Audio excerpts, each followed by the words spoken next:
What happens when a fun summer camp turns horrible when people start disappearing without a trace? Let's talk about it. Hey everyone, this is Someone Talks About Something. I'm someone, you're someone, we're all someone. And today, something we're going to be talking about is the TV show Goosebumps that ran from 1995 to 1998.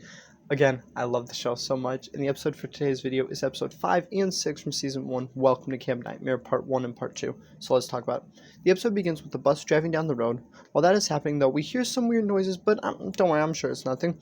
The bus being driven then stops in the middle of nowhere and everyone gets out, and the bus driver starts to unload everything from the bus. This leaves all the campers confused, but it's about to get a lot worse for all of them when the bus starts back up and drives off. Come back here! Wait up! Don't leave us! The campers all rush to get their stuff out of the middle of the road so it doesn't get run over, and because the bus driver drove away, leaving them all stranded, it makes all the campers worried and they start arguing with each other, but they don't have any time to argue when they start to hear a noise coming from the woods. Stay together. Billy, careful, Billy! Don't go so hard!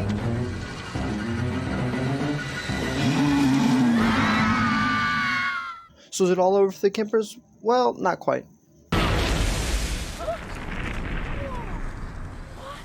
Oh my goodness, that was amazing!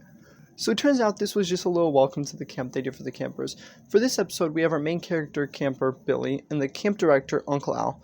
We then learn a little bit about what just happened. Director. Sorry about the welcoming committee there. We get a lot of wildlife up here. It keeps you on your toes. The campers are heading on a little mile-long hike to get to camp. But fortunately for you, you have something you can do that does not require a mile-long hike, and that's hitting that subscribe button. It helps out the channel more than you could ever know, and I'd really appreciate if you did. And while they're walking, we get a little expedition. The most important of this is that Billy's parents are both scientists. After their hike is over, the camps get split up into boys and girls camps. Once they're split up, we stick with Uncle Al and the boy campers while he lays out the rules for camps. No leaving your bunks at night and sneaking out anywhere. Who would do such a thing? 2, the girls' camp is completely out of bounds. Of course, Rule 34, Voldemort and Shrek make pasta with extra sauce. We then get 2 other important pieces of information. Number 1, campers must write home to their parents every single day, and 2, stay clear of the forbidden bunk. Guys!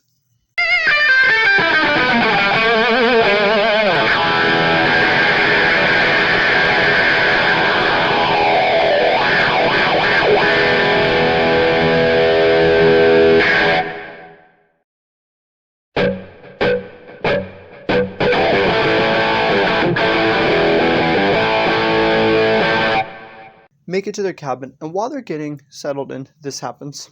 What's the matter, Mike? Not enough chips in your cookie? He bit me! He bit me! Okay, don't worry. I checked on WebMD, and it says you're going to be completely fine. Or die in 5 minutes. Who knows? But luckily, they can get rid of the snake with Billy's quick thinking and by wrapping it up in the blankets and throwing it out the window. As the campers go to leave to get a nurse, we meet one of the camp counselors. Okay, who threw the sheet out the window? He did. You're the counselor? The name's Larry. Sorry, Larry. Well, we gotta get the poison out. We gotta do something. You think you know more than me? Well, to be fair, with that haircut, I'd say maybe nighttime, which means it's campfire time. And while everyone else is singing, Billy gets a hot dog and gives it to Mike and checks in on him. And we hear that he's getting a lot worse, where he is numb up and down his whole side. However, while they're talking, Uncle Al hears them, and since they're not supposed to be any talking during camp song time, he asks what's going on and learns about Mike's snake bite.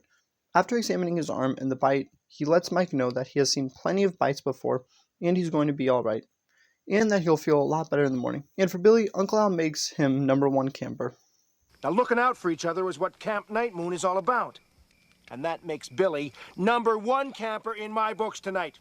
Yeah. 3 cheers for Billy! Hooray! It's now morning, and after the campers wake up, Billy gets out of his bunk and sees that Mike isn't there anymore. And his blankets and all of his clothes are no longer there either, so Billy then goes out to investigate and finds Mike's bandages on the ground. Before he can investigate further, he has to go over to breakfast. At breakfast, Billy goes to talk to Roger. The name's Larry.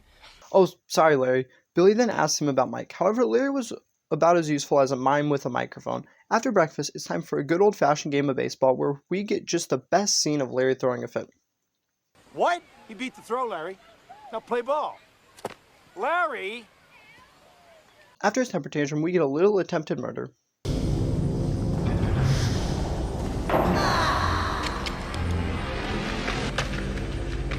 One attempted murder later, We then learn that tonight is survival night, where each night a different bunk will sleep outside in tents, and for this night, surprise surprise, it's bunk 4, which means it's Billy's bunk's turn to sleep outside. While they're outside, Billy is writing a letter to his parents, and while he's doing this, Jay and Roger open Billy's tent and try to convince him to join them at the forbidden bunk. But Billy decides to stay in his tent and keep a watch over Colin, who's asleep right now, so they decide to leave. This changes once Billy hears a strange noise and rushes outside to go check on them, and the only one he can find is Jay. Jay suggests that they go back to the bunks, but Billy goes to make sure everyone he can gets to the bunks, so he and Jay get to Colin and wake him up and carry him to the bunk. Three of them make it to the bunk just in time and slam the door behind them. Once they're in, Billy arms himself, but will it be enough?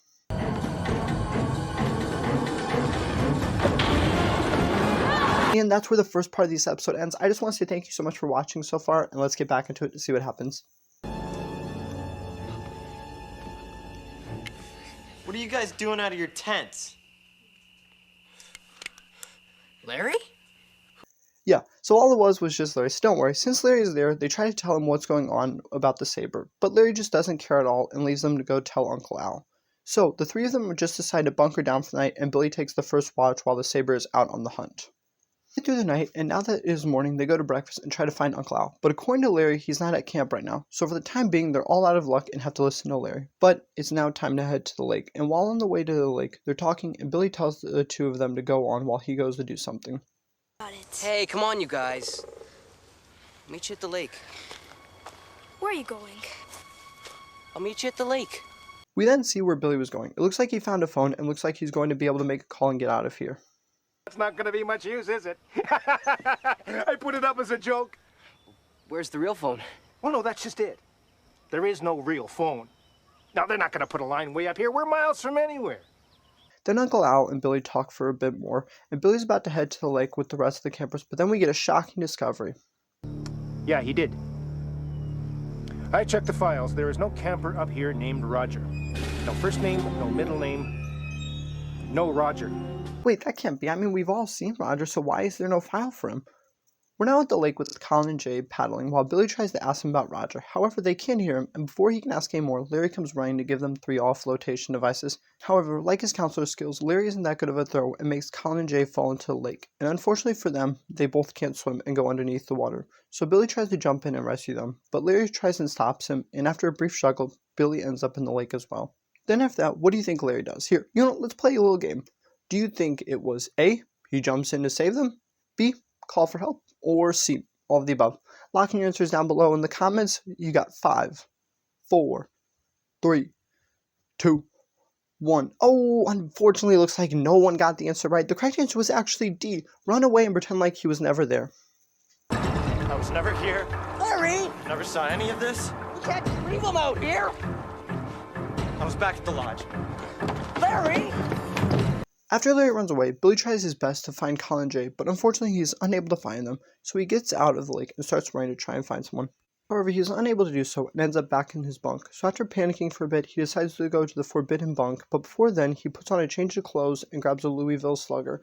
After he goes outside and starts heading towards the cabin, he notices a piece of paper on the ground. Dear Mom and Dad, I'm homesick already. There's nothing up here but rocks and trees. The air smells funny. And they don't even have cable TV. He then gets inside the forbidden bunk, where he finds the girl he was talking to at the start of the camp trip. After they talk for a bit, we learn similar stuff is happening at the girls' camp, just like the boys' camp. Billy then notices a bag inside the cabin. I wrote this the first day I came. Some of them are from years ago. Wait, hey Billy, I think you missed one. Oh, hey, it says you wrote this one. Here, let's see what it says. Shaggy was nervous with his dinner date with Ursula. As he was chowing down his food, he started to feel something slide up his leg, and it started to wrap around him. As this was happening, he started to feel something different, something he had never felt before, like he had just eaten the best meal ever, and as more tentacles started to wrap around him, he decided he was ready to go on to his next meal of raw squid. Billy, you need help. After looking through the letters, they hear something outside and see a bunch of the campers decide to head out and see what's going on and to meet up back up when it's lights out. While Billy is trying to spy on what's going on, he gets caught by Larry and tries to argue with Uncle Al, but he isn't listening to him. We then learn what all the campers are doing. A runaway reported from the girls' camp. She's brunette, average height. We suspect she's close by, in the woods, possibly on campgrounds. Search everywhere. Aim carefully. We do not want her getting away. Now it's the camper's job to hunt down the missing girl, but Billy isn't going to let this happen, so he keeps protesting, and after Uncle Al hands him the crossbow and argues with him, we get some top-tier gaslighting. Mike, Jay, Colin, we have no campers by those names. Liar! You're a liar! Calm down, Billy. I think I know what's going on here. Larry? Do we have any boys with those names? Never heard of them. No, come on, Billy, you know they exist. Don't listen to them. No, I'm not. Put it down, Billy. Now! Ah! Oh, dang, Billy, that's not what I meant. Congratulations, Billy. He passed! Billy passed! Way to go, Billy. What's going on? So if you're confused, don't worry, let me explain. It turns out this whole summer camp was completely made up and everyone is actually fine. Now, why was this summer camp made up? It turns out it was a testing facility. What were they testing for? Well, it turns out Billy's parents are planning on going on a very dangerous expedition mission and they want to bring Billy along. However, the only way to have that be allowed was to have him pass a series of tests. And finally, if this mission is so dangerous, where on earth could they be going? Well, I'll just let them answer that one. Where are we going? Very far away. A place called Earth. Research tells us the aliens there are pretty dangerous and unpredictable. That's where the episode ends. So what I think of it, I thought this episode was so amazing. Easily, hands down, one of my favorite episodes so far. The twist at the end was actually surprised me a lot because I was sitting there watching this episode kind of wondering what was this twist going to be. And I kid you not, my jaw dropped when they revealed that at the end of the two-parter, they weren't even on Earth. Also, the paranoid feeling that you get throughout this episode for Billy is so amazing, and I think it was amazing. So yeah, I absolutely love this two-parter, but most importantly, remember, this is Someone Talks About Something. I'm someone, you're someone, we're all someone. I'll either see you in the next video, or you can check out these videos on screen right now. Peace out. Have an amazing day.